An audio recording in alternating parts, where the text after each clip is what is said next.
Tudo vai depender como vai ser feito esse acordo, tá? Então, assim, o TAC, ele é um termo de ajustamento de conduta. O que que acontece nele? Nesse momento, pode ser, por exemplo, tá? Tô dando um exemplo, não é isso que aconteceu, gente, não coloquem palavras na minha boca, apenas uma hipótese. Vamos supor que o Ministério Público aceite a contraproposta de TAC que foi feito pela empresa Impactos e aceite a devolução dos divulgadores nos últimos 90 dias, que é o prazo que você demora para recuperar o que você colocou dentro da empresa, o que você comprou, né, ou de Family ou de Adcentral, e aceite a devolução e o retorno da empresa, até o julgamento do mérito, tá? Isso é um termo de ajustamento que seria feito e a análise do mérito vai acontecer lá na frente, o processo vai se desenvolver normalmente, vai haver uma perícia, vai tudo continuar normalmente, tá?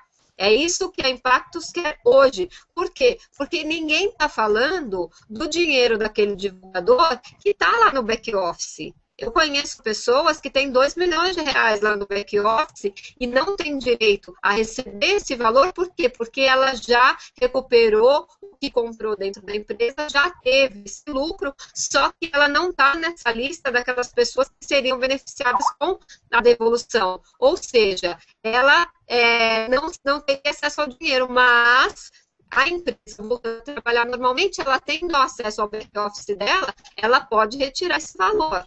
Tá? Isso é o meu entendimento. Agora, pode ser também que esse TAC não seja apenas um termo de ajustamento de conduta, mas pode ser que se transforme num acordo entre as partes, que será homologado pela juíza, extinguindo o processo por acordo, que é uma das formas de extinção do processo sem julgamento do mérito, justamente por acordo entre as partes. Então, são duas coisas totalmente diferentes. A gente tem que ver, nesse momento processual, qual vai ser a decisão do Ministério Público sobre esse termo de ajustamento de conduta e qual que vai ser o posicionamento da juíza. Como lá do Acre a gente pode esperar de tudo, porque lá o Código de Processo Civil não existe, então a gente não tem muito como saber o rumo dessa história, não, como eles vão conduzir isso, se é que vão conduzir. Agora, alguém falou, se não me engano foi o deputado Moisés, que esse processo está caminhando para o fim. Eu, infelizmente, vou ter que discordar do senhor. Por quê? Porque se não houver um termo de ajustamento de conduta, se não houver um acordo entre as partes para a extinção desse processo, esse processo ainda vai ter que passar por uma perícia contábil.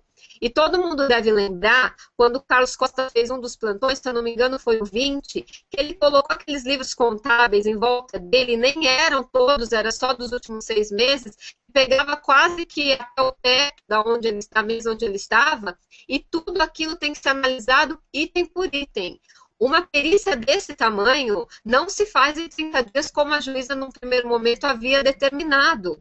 É impossível, humanamente, uma pessoa ou um grupo de pessoas examinar tanto papel em 30 dias.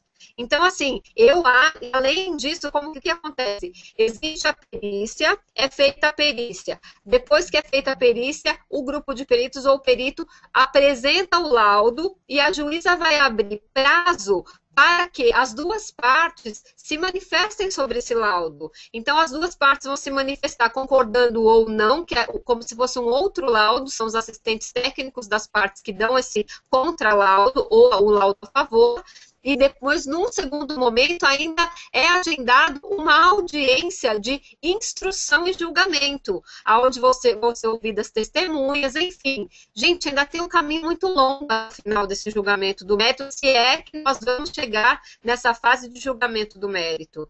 Então, ao contrário do que estão dizendo, teu processo pode acabar antes de 6 meses, eu não acredito nisso. Processualmente, se não houver um acordo ou um TAC assinado, esse processo ainda demora muitos anos.